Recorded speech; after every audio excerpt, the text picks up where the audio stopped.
Good morning students. आप सब कैसे हैं? I hope you are all fine. आज हम लेसन चैप्टर 3 अभ्यास की शक्ति पढ़ेंगे।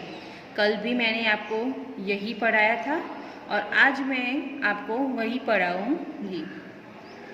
कहा जाता है अभ्यास करते रहने से किसी भी काम में सफलता प्राप्त की जा सकती है।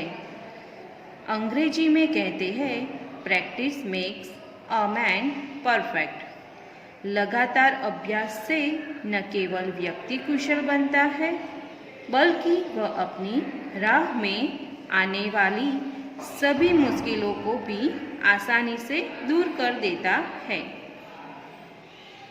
राहुल का मन पढ़ाई लिखाई में बिल्कुल भी नहीं लगता था। ये कहानी में एक राहुल नाम का लड़का है। उसका ध्यान पढ़ाई और लिखाई में नहीं लगता है। स्कूल से भी कई बार उसकी शिकायत आ चुकी थी। स्कूल से भी उसकी शिकायतें आती रहती थी कि राहुल पढ़ाई लिखाई में ध्यान नहीं दे रहा है, कि वह पढ़ाई में मन नहीं लगाता। माता पिताजी उसे बहुत समझाते पर उस पर कुछ असर न पड़ता। उसके राहुल के मम्मी पापा जी थे, वो उसको बहुत समझाते थे, प्यार से बहुत समझाते थे, पर उसकी असर उस राहुल पर नहीं पड़ती थी। पिताजी जब भी उसे पढ़ाने बैठते उसे नींद आने लगती। जब राहुल के पिताजी उसे पढ़ाने बैठते थे तब उसे नींद आ जाती थी। घर में सभी उसकी पढ़ाई न करने की आदत से परेशान थे। राहुल घर में पढ़ाई लिखाई नहीं करता था, स्कूल में भी पढ़ाई लिखाई नहीं करता था और इसी से सभी लोग परेशान थे। एक दिन दादाजी ने राहुल को अपने पास बुलाया। राहुल के पापा के पिताजी, उसके दादाजी भी उनके साथ रहते हैं। तो एक दिन क्या हुआ, राहुल को दादाजी ने अपने पास बुलाया। राहुल बेटा, एक कहानी सुनोगे? दादाजी ने क्या कहा कि राहुल बेटा एक कहानी सुनोगे? दादाजी ने राहुल से पूछा। कहानी? हाँ दादाजी, जरूर सुनूंगा। राहुल ने क्या कहा? कहानी? हाँ दादाजी, मैं जरूर सुनूंगा। राहुल खुशी से उछलते हुए बोला। राहुल को इस बात की कहानी सुनकर उसके दादाजी ने कहा ना कि एक कहानी सुनाता हूँ, तो वो कहानी सुनकर राहुल बहुत ही खुश हो जाता है। दादाजी ने कहानी सुनाना शुरू कर दिया। बहुत समय पहले की बात है। तुम्हारी ही उम्र का एक लड़का था। उसका नाम था वरदराज। दादाजी ने कहानी सुनाई। किसकी कहानी सुनाई दादाजी ने? वरदराज। उनकी कहानी में एक लड़का था जो राहुल जैसा था, उसकी ही उम्र का लड़का था और उसका नाम क्या था? वरदराज। उसके पिता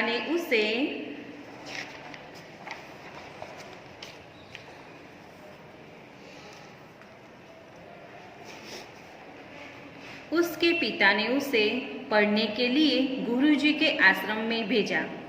जो वरदराज था, दादाजी की कहानी वाला वरदराज, उसके पिताजी ने उसे पढ़ने के लिए कहाँ भेजा था? तो आश्रम में भेजा था। वैसे ही जैसे तुम रोज स्कूल जाते हो, इसलिए वैसे ही जो राहुल रोज स्कूल जाता है, ऐसे वरदराज आश्रम में जाता है, पर उसका मन पढ़ाई लिखाई में नहीं लगता था। राहुल जैसा ही लड़का था ये, और उसका मन भी पढ़ाई लिखाई में नहीं लगता था। गुरुजी उसे तरह तरह से समझाते पर वह कुछ न समझता। गुरुजी थे, वो उसे बहुत समझाते थे पर वो नहीं समझता था। धीरे धीरे उसके साथ के सभी बच्चे उससे आगे निकलते गए। धीरे धीरे क्या हुआ, उसके साथ जो पढ़ते थे ना बच्चे, उसके क्लासमेट, वो वरदराज से आगे निकल गए। फिर क्या हुआ दादाजी? राहुल ने उत्सुकता से पूछा। राहुल को कहानी अच्छी लगती थी और कहानी अच्छी लगने की वजह से उसे और भी उत्सुकता आई और भी उसे कहानी में जानना था कि फिर क्या हुआ।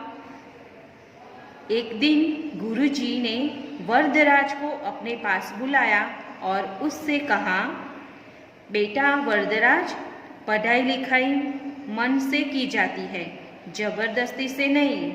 एक दिन क्या हुआ, गुरुजी भी वो वरदराज गुरुजी की बात भी नहीं सुनता था।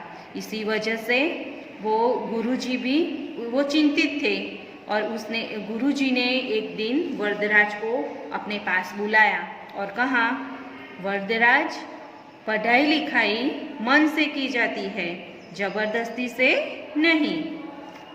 जब तुम्हारा मन पढ़ने में लगता ही नहीं है तो मैं तुम्हें किसी भी तरह से समझाऊं, तुम कुछ भी नहीं सीख पाओगे।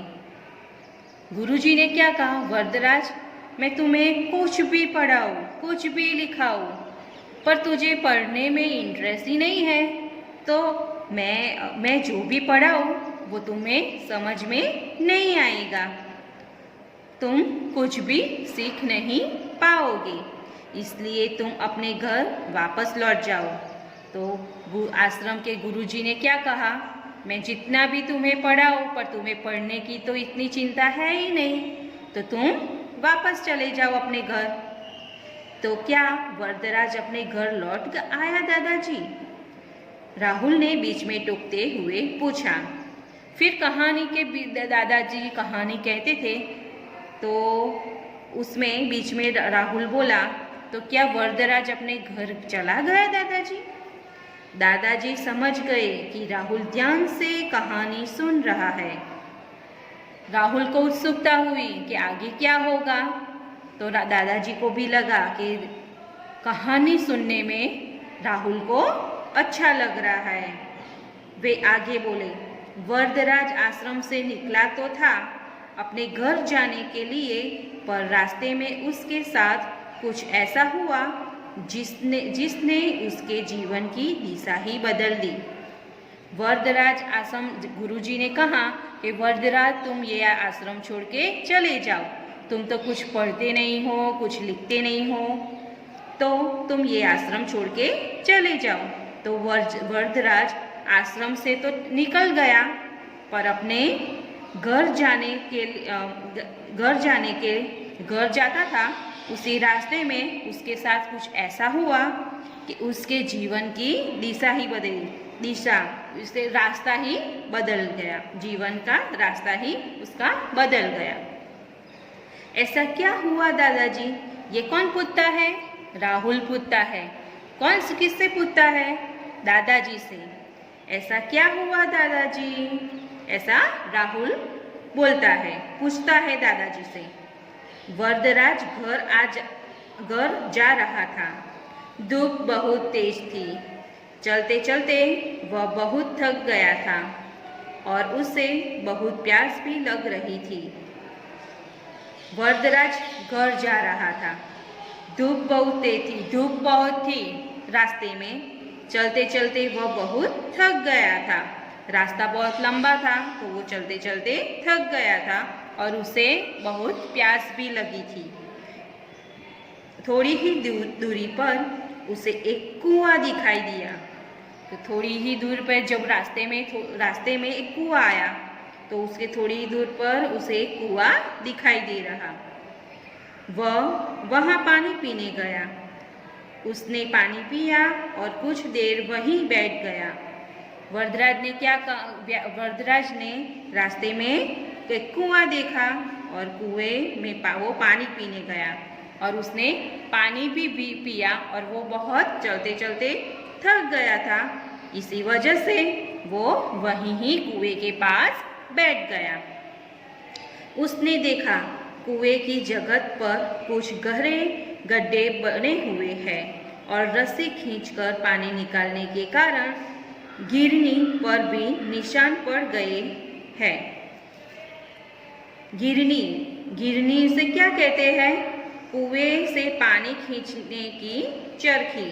वो कुएं में ऐसे देखो यहाँ पे, इसे गिरनी कहते हैं।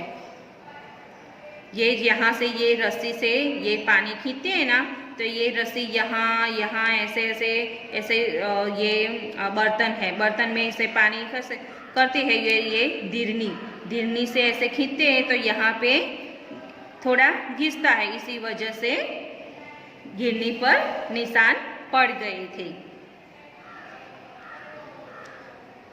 उसे देखा कि कुएं की जगत यानी चबूतरा, कुएं का चबूतरा जो कुआं है ना, उसके आजू बाजू का स्थान, उसे गड्ढे बन चुके थे और रस्सी खींचकर पानी निकालने के कारण गिरनी पर भी निशान पड़ गए थे। तो चलो हम आज यहीं तक पढ़ेंगे। आपको मैं अभी थोड़े शब्द मैं आपको लिखने के लिए देती हूँ होमवर्क में, आप घर पर जरूर लिखना। Bye bye.